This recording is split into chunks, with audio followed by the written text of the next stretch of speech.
Wake up. This is a brand new episode of Wake Up Bright. Wake up. With your workout buddies, April and sometimes Jenna. Your hit podcast. Your much needed hit of encouragement, empowerment, and motivation to live and grow each day a little brighter. Hey, beautiful people. Welcome back. I'm April Lauren and I'm Jenna. And this is our podcast, Wake Up Bright, and we are doing the Balanced and Bright collaborative series. And today we're going to talk a little bit about shame. Let's see. So this section of the book is the 10 things that get in the way. The book is The Gifts of Imperfection by Brené Brown, and we're going to be reading mostly from page 38 and beyond. So, how was your week? Let us know. We want to know how you've been. Please let us know. I like your earrings, Jenna. I didn't notice them. They're the Amazon ones. Oh, yeah. I tried to copy her and order them, and I got crappy earrings. They're like $20 too. So I was like, what? I think I paid like $12. I want to say mine were the ones I picked out were 19, and the class didn't work, and I was gonna send them back, and then Ricky fixed them. Oh. But then I wore them to Target, and one of them fell off somewhere in Target, so then I couldn't return them. Anyway, that was the tale of those earrings. That's life. That's life. Usually ordering stuff like that's fine, especially if somebody I know has ordered it. So I don't know. And it wasn't like, I don't know. I think I saw someone on Instagram had these, and she shared her link, and then I bought them too. Yeah. So let's dive in, shall we? Yes. I have the timer set. We're going to try and keep this brief for you guys. We're going to talk a little bit about shame. And Brené Brown writes that shame is the warm feeling that washes over us, making us feel small, flawed, and never good enough. If we want to develop shame resilience, the ability to recognize shame and move through it while maintaining our worthiness and authenticity, then we have to talk about why shame happens. Honest conversations about shame can change the way we live, love, parent, work, and build relationships. I have more than 1,000 letters and emails from readers that all say the same thing. I can't believe how much talking about shame changed my life. And I promise, even if you're eating while you're talking about shame, we'll be okay. That's what she writes. And then we're gonna go over, like, she's got 3 things that she says that we need to know about shame, and we'll talk about that. But first, I wanted to go back to that very first sentence, because as I was reading, it kind of, I don't know, it struck a chord with me. She said, shame is a warm feeling that washes over us. And I was like, that's actually true. And maybe that's why I don't immediately dismiss the feelings of shame as usually lies that we tell ourselves. Usually they're like blatant, ridiculous lies that we tell ourselves and we feel ashamed. But it's that feeling, like, it's like, of course, it's like gentle almost, that negative feeling. Yeah. That kind of, so I like the way she described that shame is a warm feeling that washes over us. Not all things that wash over us that are warm. Right? That was an interesting way of putting it, but I think it is very accurate and describing. Yeah. Making us feel small, flawed, and never good enough. I feel like too, that warm sensation, that blanket of shame, if you will, it begins to separate us away from everyone else. It usually looks like something like, just me, I'm the only one, like, with whatever issue it is. And it's like a blanketing or quieting of whatever that is, which is probably why she says that she's gotten so many letters about how talking about shame has changed their lives, because I feel like as soon as we call it out, as soon as we have conversations about it, it loses its power. Absolutely. I think she mentions parents there, or parenting. Yeah. I think that's really close to the mom guilt, and that has been talked about a lot. Yeah. She says, honest conversations about shame can change the way we live, love, parent, work, and build relationships. Mom guilt is talked about a lot. Yeah. So let's talk a little bit, or I'm going to read rather about her Shame Resilience 101. And anytime you have a thought, if you want to interrupt, please do. Here are the first 3 things you need to know about shame. 1, we all have it. Shame is universal and one of the most primitive human emotions that we experience. The only people who don't experience shame lack the capacity for empathy and human connection. 2, we're all afraid to talk about shame. 3, the less we talk about shame, the more control it has over our lives. So those are the 3 things. And then she goes on to say, shame is basically the fear of being unlovable. It is the total opposite of owning our story and feeling worthy. In fact, the definition of shame that I have developed for my research is shame is the intensely Shame is the intensely painful feeling or experience of believing that we are flawed and therefore unworthy of love and belonging. Shame keeps worthiness away by convincing us that owning our stories will lead to people thinking less of us. Shame is all about fear. We're afraid that people won't like us if they know the truth about who we are, where we're from, what we believe, how much we're struggling, or believe it or not, how wonderful we are when soaring. I think that it all resonates because it's true. Really does. And we've been talking about the imposter syndrome with a couple of my friends quite many times, and I feel like that describes, like, whatever she says describes the imposter syndrome really well, like gives kind of like an explanation why that is a thing. Yeah. And I'm really happy that I personally feel like that during this pandemic people have been talking about more like about mental health and all these type of things. So yeah, and essentially people have been talking about shame a lot more. And I think since the pandemic happened, a lot of people lost their jobs, possibly their homes and whatnot. So it was I'll share a story. Yeah, people were forced to talk about the shame, I guess, or the shameful events. I want to share a story. I think it's pretty interesting. My friend, if you're out there and you're listening to this, I'm sharing your story. I'm not going to share your name, so nobody will know it's you, but sorry, I'm stealing your story. I'm not really sorry, or if I was sorry, I really wouldn't do it. I think that it's valuable and it's small and it's not, anyway, I'm going to continue.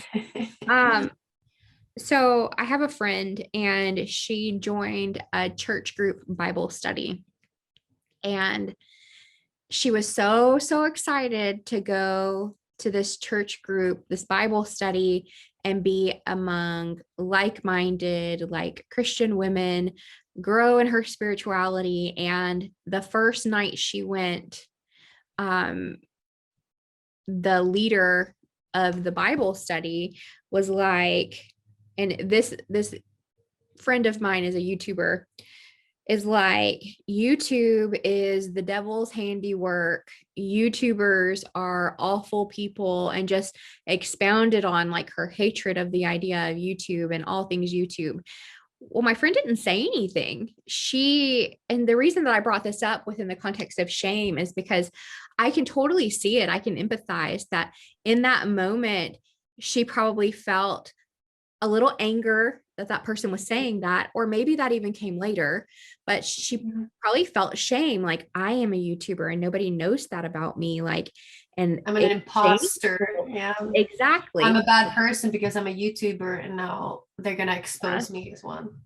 When the reality is, if she just would have said, and I don't want to say the reality so defiantly, but most likely if she would have just been like, well, actually, I'm a YouTuber and I'm here and I'm a Christian. Like, right. I feel like I'm a pretty good person. It opens, people shame what they don't know. Exactly. And then we let the feelings of shame silence us, which is why when we start talking about things that make us feel that way, it's empowered. It's educating. It's growing. It's like, man, I feel really down when there's Oreos and I eat like 10 of them. Well, most people feel down if they eat like freaking 10 Oreos and they're not like, you're not Right. enjoying them at that point. So like, but by talking about it, by putting a voice and words and thoughts, you can talk through them and it frees you of the power of that negative thought train or shame, both. Right. And I feel like a lot of time, if you open up about those things that you feel ashamed for, you might notice that there's nothing to be ashamed for. And yeah, and that's, that's the reason too why I thought that story it's an interesting story, because just by opening your mouth and letting people know, it invites them to have shared experience with you. Right. And Like, what if there was another YouTuber in that group that felt the exact same way that she did, but then, was too afraid to say anything or expose herself either. So, and I'm not encouraging people who have let shame silence them to feel shame about their shame. Yeah, obviously that's not, yeah, that's I not throw that what out we're there. trying to do here. No, but just having shared it, we are all human and we are all fallible. We make so many mistakes. We have so many similar emotions. And while all of our stories are unique to our journey, there's overlapping things. And very rarely are we going to be the only ones who've thought something or experienced something in our lives. They might not be exactly the same, but there's always other people. Like there's too many people and too many opportunities for us to have the same experience, for statistically for us to not. Like none of us are the one that breaks the mold. So. Yeah, we're not as unique as we think we are, or our experiences, let's say that our experiences are not as unique and one of a kind that we might think they are. Yeah. And shame is a tool. People who don't feel shame, not all people, but people who sort of lack some level of empathy, people who don't experience shame, or people who even do, some people are just that smart. People in power will use shame to distance and control others. And you have to not let that happen. Like you have to have a voice. I mean, you don't have I don't know why that made me feel like anarchy. We're just I don't know why. Like a little revolution. Well, and sometimes it's unintentional, taking it kind of away from the anarchy thing.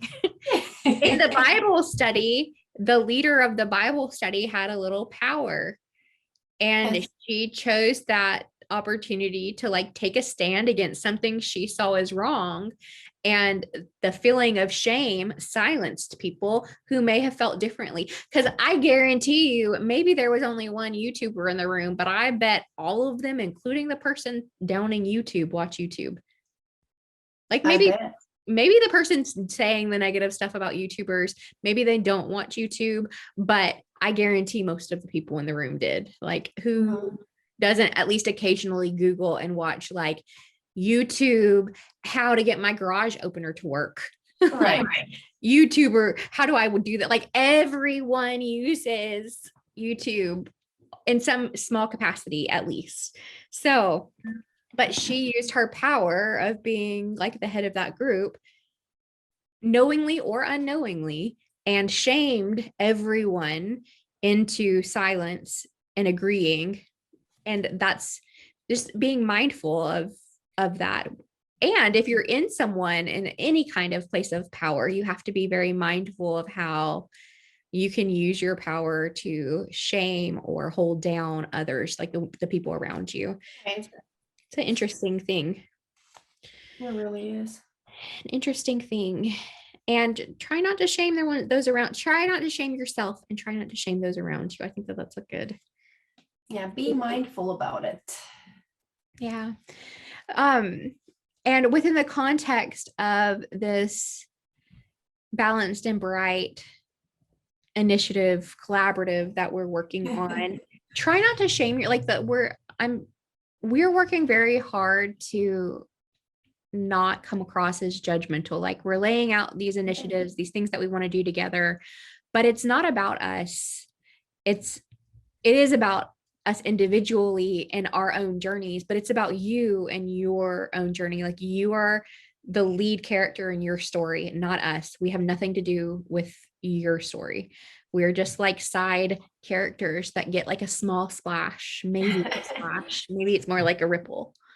Maybe we can be like little reminders to love yourself and give yourself a break every once in a while.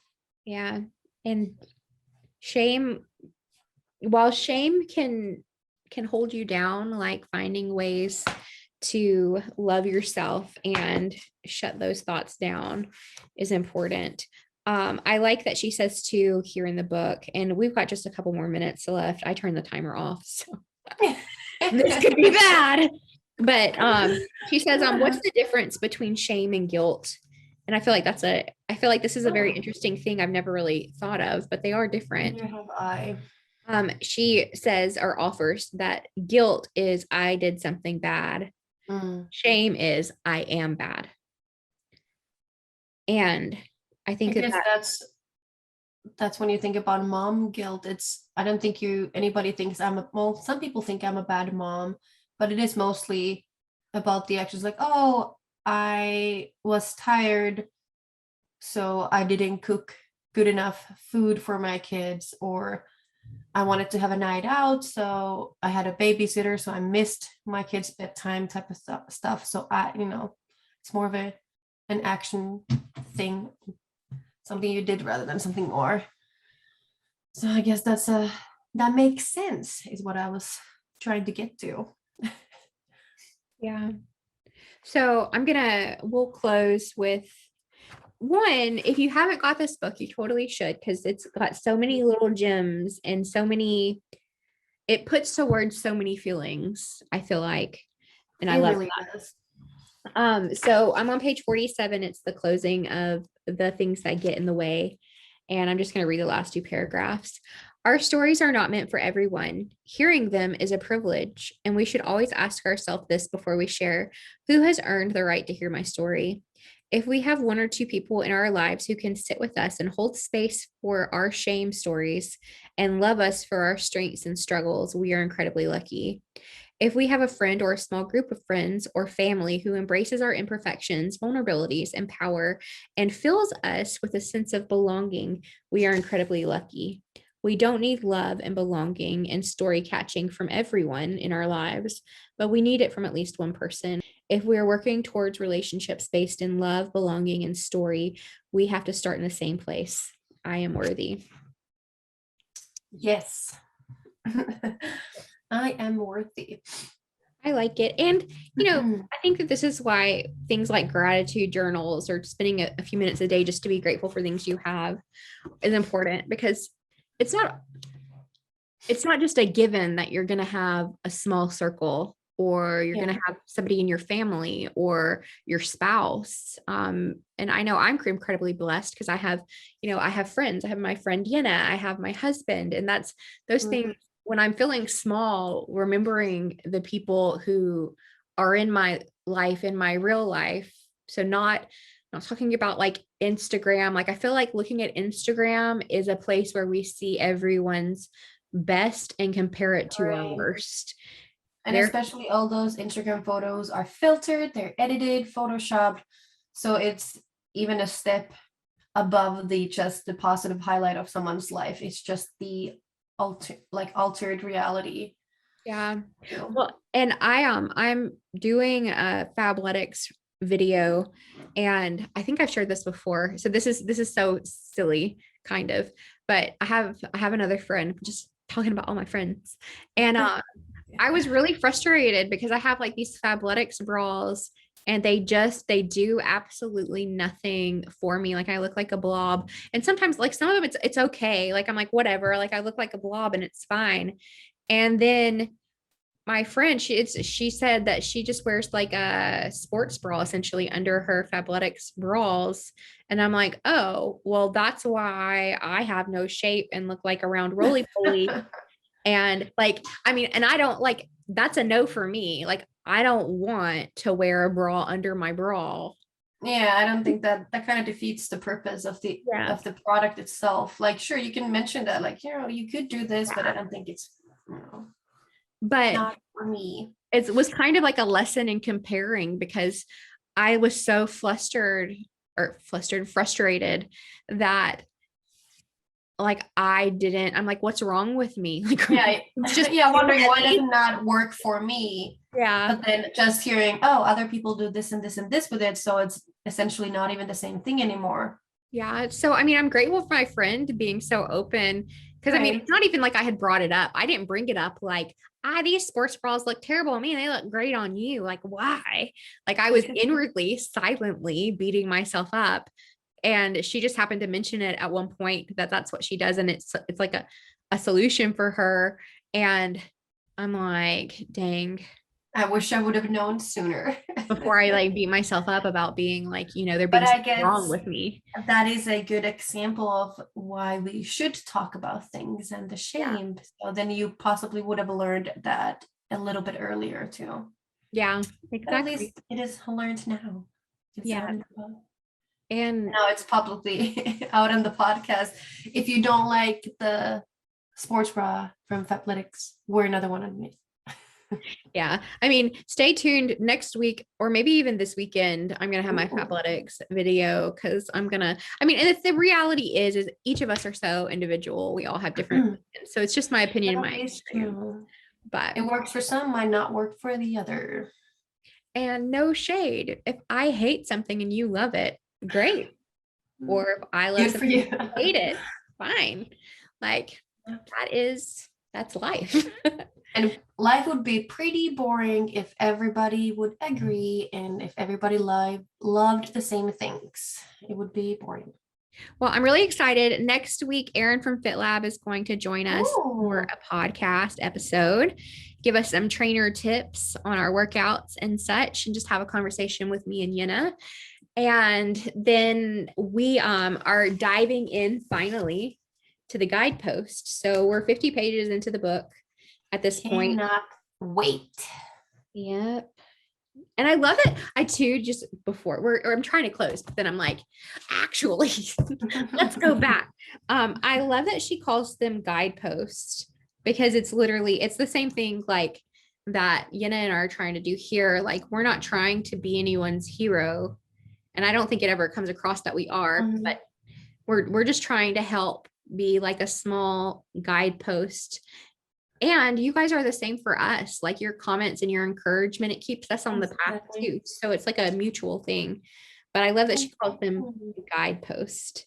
So next week, we'll probably talk about 2 guideposts. So the first guidepost is cultivating authenticity.